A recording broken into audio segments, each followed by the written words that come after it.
Let's start revision of linear equations. You remember the basic concept? नहीं याद है तो वापस जाके NCERT वाली पूरी क्लासेस देखिए. आपका फर्स्ट क्वेश्चन है the value of y at x equal to -1 in the equation 5y equal to 2 is. y की वैल्यू x इक्वल टू -1 पे, हाँ, पर यहाँ पर हम इक्वेशन को देखें तो इक्वेशन में x है ही नहीं, तो हम क्या करेंगे? तो x नहीं है तो कोई बात नहीं, y की वैल्यू तो निकल ही सकती है ना. तो x की वैल्यू कुछ भी हो, y की वैल्यू फिक्स होगी. Graph y constant, graph will be parallel to x axis. तो 5y इक्वल टू 2 है तो y की वैल्यू क्या हो गई? 2. 5 मल्टीप्लिकेशन में उधर गया डिनोमिनेटर में, y equal to 2/5. Option B is correct. और ये डेसिमल में भी हो सकता था कि यहाँ पर 0.4 लिखा होता तो हम उसको टिक करते.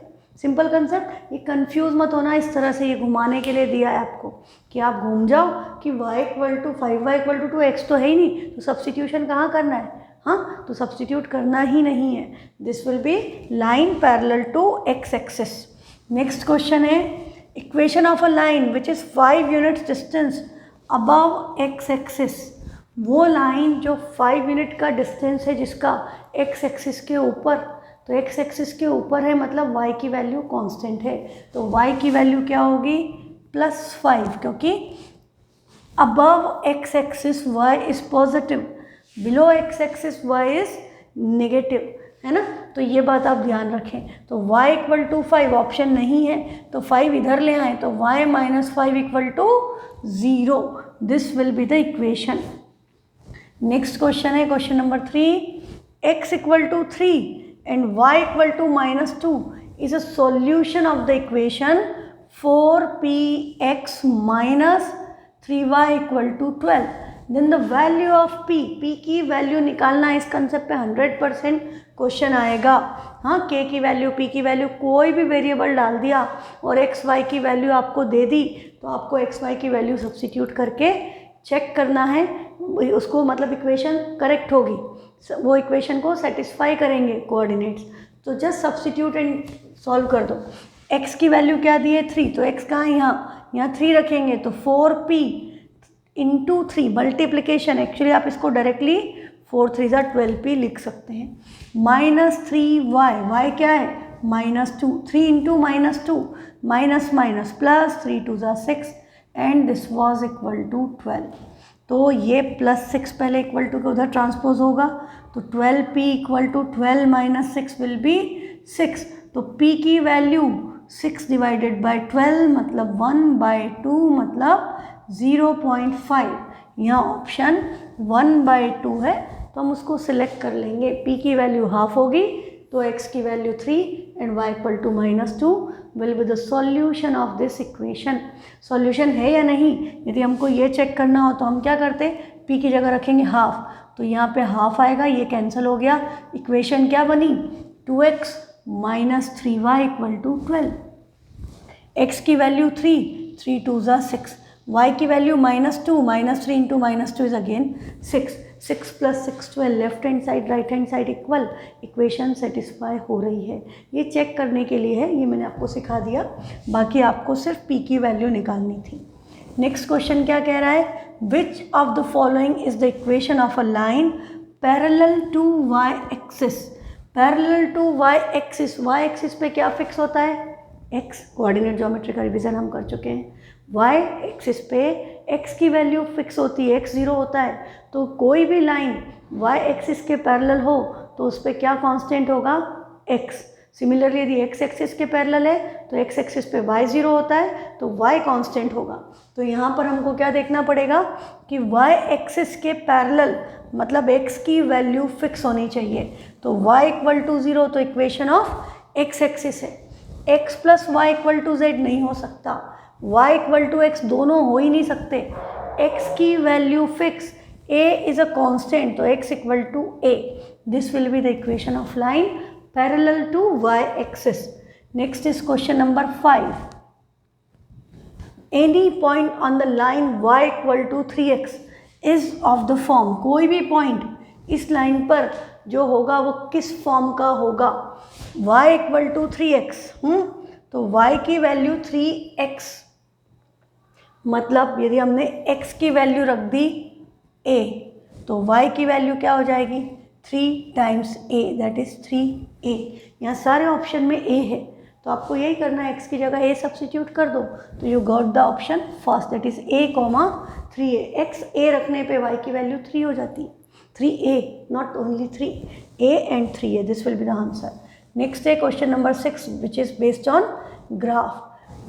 To which equation does the graph represents, graph किस इक्वेशन का है, तो ग्राफ को ध्यान से ऑब्जर्व करें तो हमें क्या दिख जाएगा, एक या दो पॉइंट दिख जाएंगे ग्राफ के ऊपर जो उस इक्वेशन को सेटिस्फाई कर रहे होंगे। तो हम यहाँ पर ध्यान से देखेंगे तो ये ग्राफ इस तरह से लाइन जा रही है, हाँ, ये आपकी x एक्सिस है, ये आपकी y एक्सिस है, यहाँ पर एक पॉइंट लिखा है -2, -1, यहाँ पर एक पॉइंट के कोऑर्डिनेट्स दिए हैं 2, 2, नहीं दिए हो तो हम ऐसे देखते 2, 2, हाँ, -2, -1, बीच में और भी बहुत सारे पॉइंट्स है, पर जो डेसिमल में आ रहे हैं उनको नहीं निकालेंगे कि मैं 1 पे करूँगी तो ये यहाँ जा रहा है, तो 1 पॉइंट समथिंग, 1.32 समथिंग आएगा, तो उसमें थोड़ा कॉम्प्लिकेशन होगा। तो हम कौन से पॉइंट्स देखेंगे जो दोनों इंटीजर्स हों, क्योंकि नेगेटिव भी होंगे। तो अब हमारे पास दो सॉल्यूशन है कि एक 2, 2 सॉल्यूशन है, एक आपका -2, -1 सॉल्यूशन है। तो हमें ऑप्शन में उन्होंने जो इक्वेशंस दी हुई है उसमें हम चेक करें कि कौन सी इक्वेशन इस सॉल्यूशन से सेटिस्फाई होती है, ठीक है। तो x की जगह 2, y की जगह, दोनों सॉल्यूशन को सेटिस्फाई करना चाहिए, एक को नहीं। तो हम लेफ्ट हैंड साइड में रखें, राइट हैंड साइड के इक्वल आना चाहिए, तो वो सेटिस्फाई करेगा। x2 y2, 2 3 6, -7 2 14, 6 - 14 तो -8 होता है, तो ये तो सही नहीं आया, 10 आना चाहिए था। तो फर्स्ट करेक्ट, इनकरेक्ट है तो सेकंड भी रखने की ज़रूरत नहीं है, फर्स्ट सॉल्यूशन करेक्ट हो तो सेकंड सब्स्टिट्यूट करो। नेक्स्ट इज y -2x, तो 2 - 4, तो -2 होता है, 3 नहीं होता, ये भी गलत है। 2 8 16, -6 2 12, 16 - 12 4, this is correct, first option match हुआ। तो सेकेंड सॉल्यूशन रख के देखो कि x की जगह -2, y की जगह -1, तो -1 × 8 is -8, -6 × -2 that is +12, -8 + 12 is also 4. Both solutions are being satisfied by this equation. So equation of this graph is 8y - 6x = 4.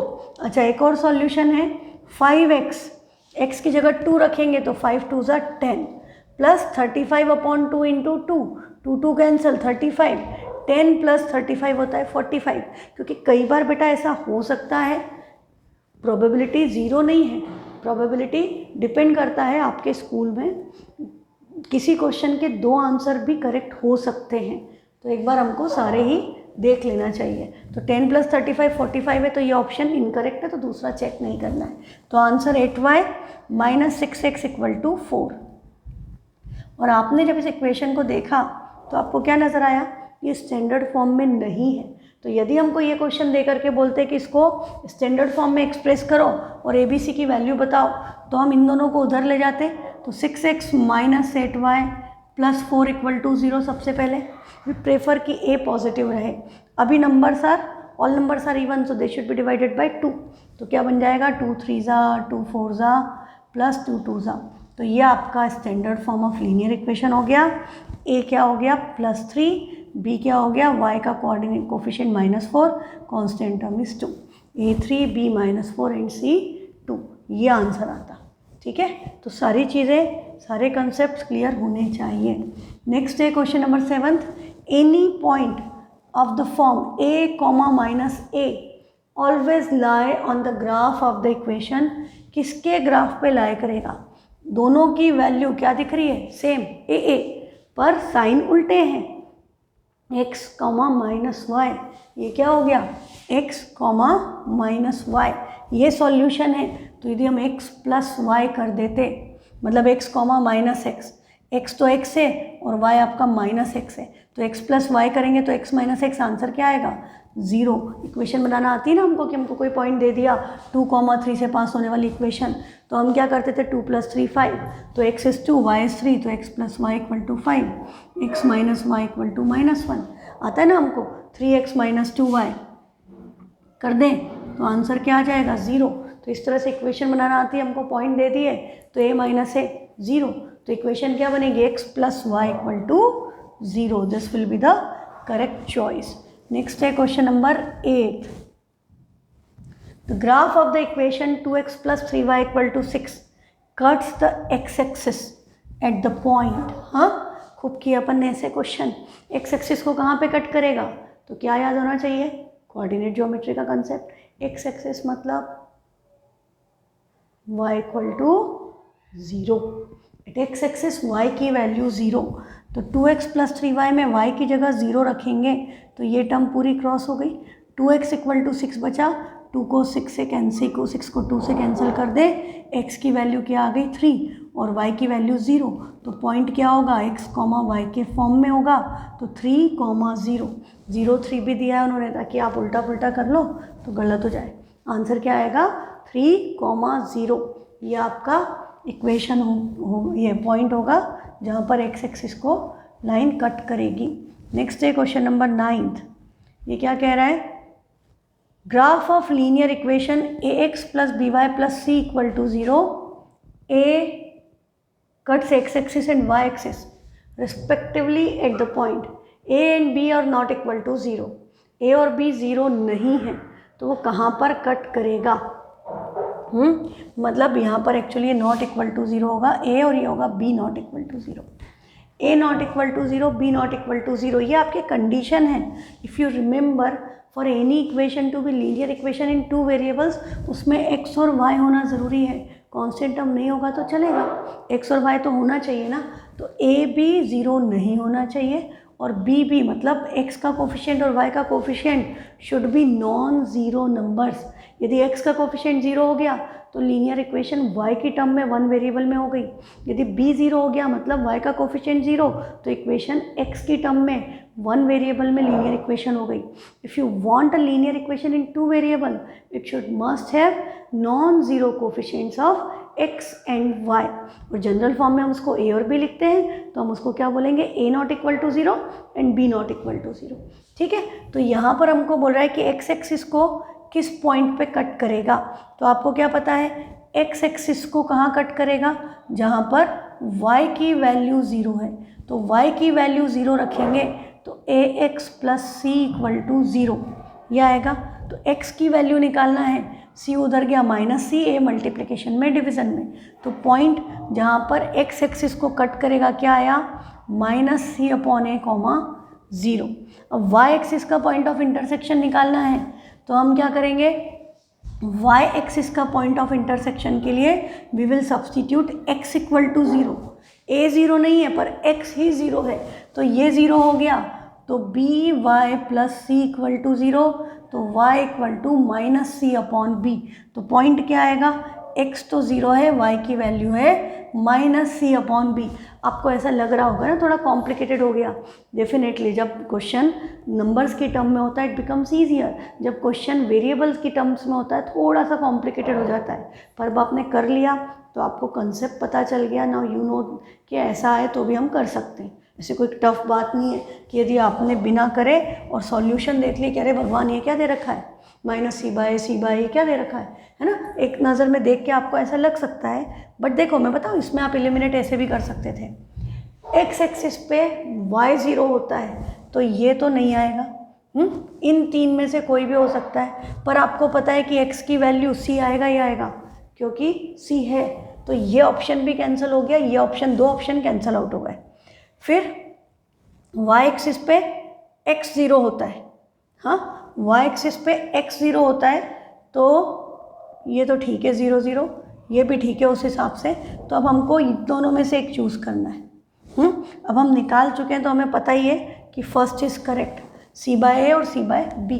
तो अगली बार क्वेश्चन आए तो इतना लंबा करने की ज़रूरत नहीं है, you should remember this concept, क्या कि जब हम x एक्सिस का पॉइंट ऑफ इंटरसेक्शन निकालेंगे तो y 0 आएगा, तो ये c/a आएगा, c और a बचेंगे तो c बाय a, और y निकालेंगे तो c बाय b, और साइन दोनों में क्या आएगा नेगेटिव, क्योंकि प्लस में है, उधर गया तो माइनस हो गया।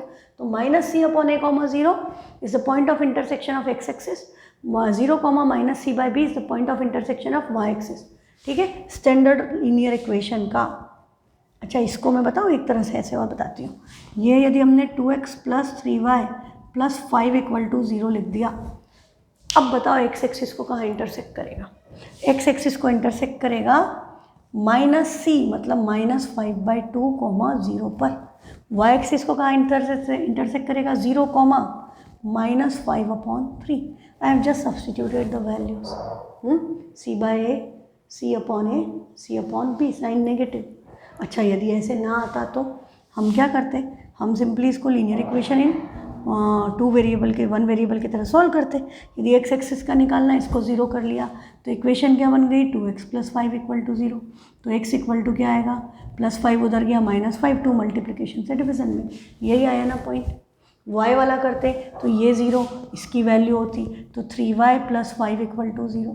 तो 3y = -5, तो y = -5/3। और अभी आपको लग रहा होगा ना कि ये ज़्यादा आसान है।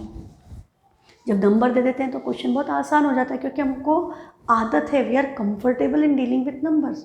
We face some problem in dealing with variables, but 9th-10th में आपको ये सब चीज़ें सीखनी पड़ती हैं कि वेरिएबल्स में भी उतना ही कंफर्टेबल होना है आपको जितना आप नंबर्स के साथ हैं।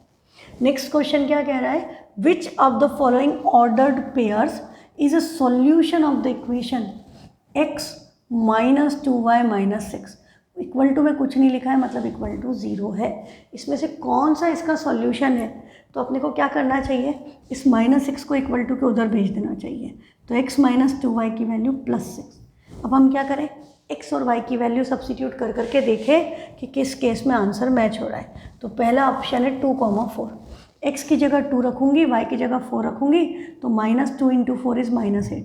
आंसर तो -6 आ रहा है, ये तो +6 है, नहीं मैच हुआ, cancel.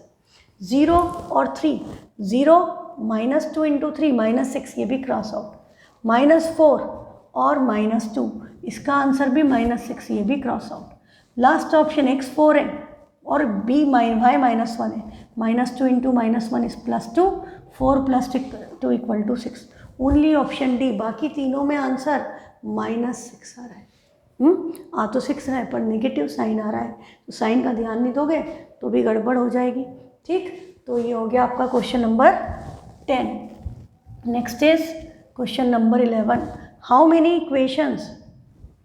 Linear equations in x and y can be satisfied by x = 1 and y = 2? इसका मतलब आप केस पे x = 1 y = 2 के कॉरस्पॉन्डिंग ये पॉइंट है, इस पे कितनी इक्वेशन जो है इसको सेटिस्फाई कर सकती हैं। तो ये क्या रिप्रेजेंट कर रहा है? It is representing a single point in coordinate plane. Single point से कितनी लाइन पास होती है?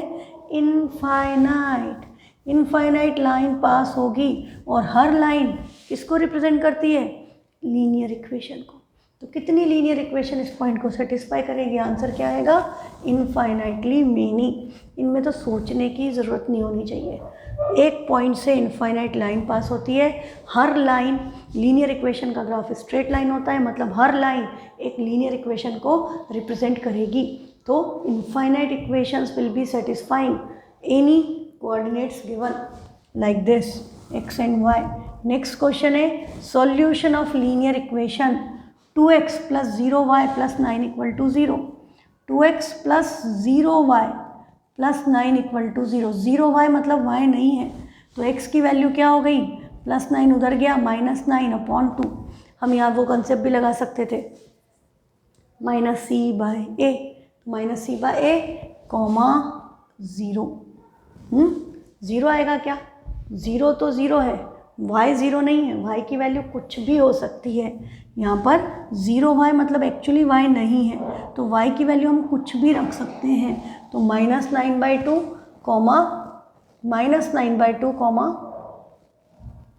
x तो -9/2 आया है, और y की वैल्यू 0 भी ले सकते हैं, या कोई और नंबर होती तो हम वो भी ले सकते थे। कि y की वैल्यू आप कुछ भी रखो, x की वैल्यू यही आएगी।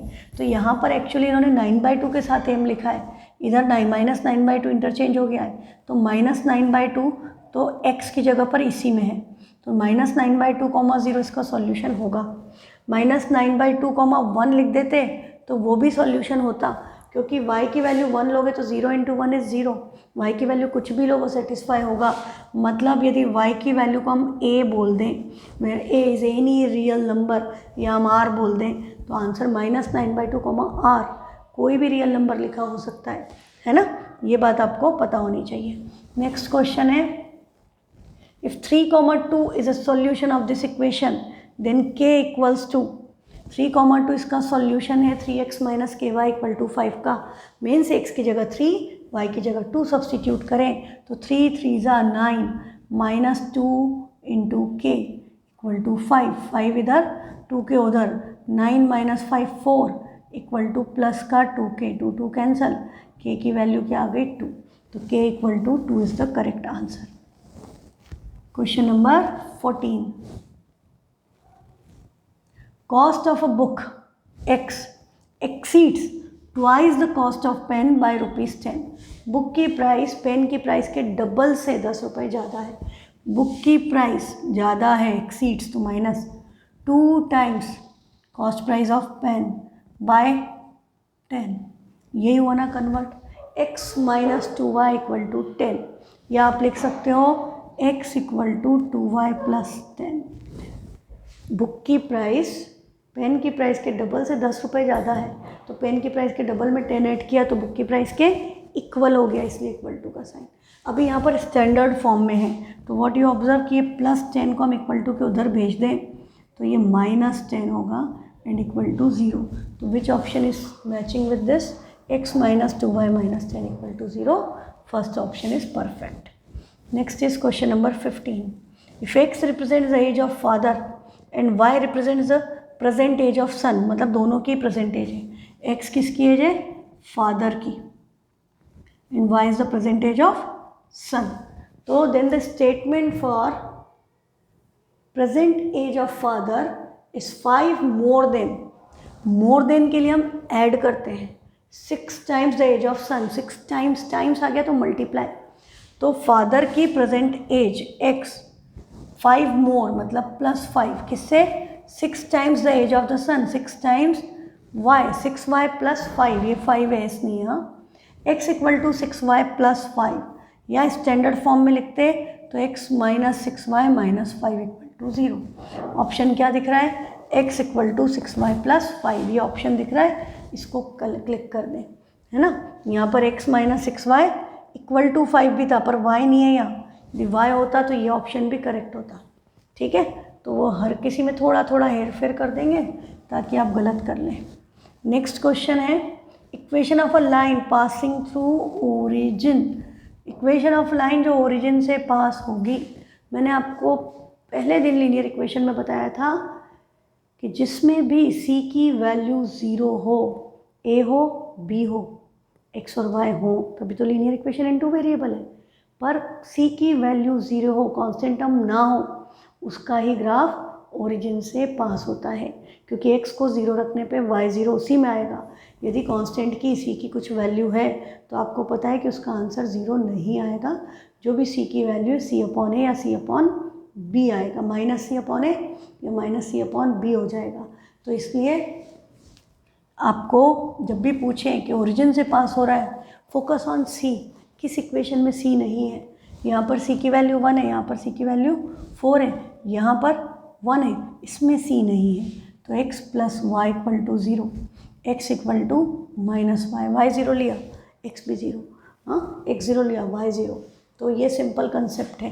तो ये आपको पता है तो आपको बिल्कुल भी टाइम नहीं लगेगा, है ना, within a fraction of second you will be able to solve this question. Next question है, the condition that the equation represents a linear equation in two variable, ax + by + c = 0, linear equation है 2 variable में, इसके लिए condition क्या है, a not = 0 b 0, भैया a 0 नहीं है b 0 है, मतलब लीनियर इक्वेशन इन 1 वेरिएबल, वेरिएबल क्या है x, b 0 है नहीं है पर a 0 है, बी जीरो नहीं है, ए जीरो है, तो इक्वेशन क्या हो गई, B Y plus C equal to zero. Linear equation in one variable in the variable Y. A B zero B B zero, तो कांस्टेंट इक्वल टू जीरो दे, तो इक्वेशन ही नहीं है। A B zero B B zero मतलब ना X ना Y, only constant equal to zero, तो 3 equal to zero 2 equal to zero नहीं होता, दिस इज़ रॉन्ग। और अभी हमने थोड़ी देर पहले डिस्कस कर लिया था ये कंसेप्ट कि for a linear equation in two variable most important condition is a भी ज़ीरो नहीं होना चाहिए और बी भी ज़ीरो नहीं होना चाहिए, नॉट इक्वल टू ज़ीरो। बोलना मत इसको बिल्कुल भी। नेक्स्ट क्वेश्चन है the maximum number of points that lie on the graph of linear equation in two variables। बेटा मिनिमम पूछा होता तो आप 2 लिख देते, है ना, क्योंकि ग्राफ कैसा होता है, लाइन होती है। लाइन बनाने के लिए हमें मिनिमम कितने पॉइंट चाहिए, 2। ये जानकारी है आपको कि मिनिमम पॉइंट्स जिससे लाइन पास होती है वो 2 होते हैं, पर लाइन पे मैक्सिमम पॉइंट कैसे काउंट करेंगे, आपको तो पता है हर 2 पॉइंट के बीच में इनफाइनाइट पॉइंट्स होते हैं, और लाइन है मतलब इंडेफिनेटली दोनों डायरेक्शन में इधर भी जाती जाएगी, जितना हाथ चला जाए इधर भी जाती जाएगी, तो ख़त्म ही नहीं होगी। तो इसके ऊपर तो ढेर सारे point point point point point बहुत सारे पॉइंट हैं, तो काउंट कैसे करेंगे। तो maximum number of points that lie on the graph of linear equation 2 तो नहीं हो सकता, डेफिनेट भी नहीं हो सकता, 3 भी नहीं हो सकता। डेफिनेट मतलब फिक्स, हम फिक्स नहीं कर सकते, क्यों, क्योंकि लाइन जो है दोनों डायरेक्शन में चलती ही जाती है, ख़त्म नहीं होती। Line is that which does not and.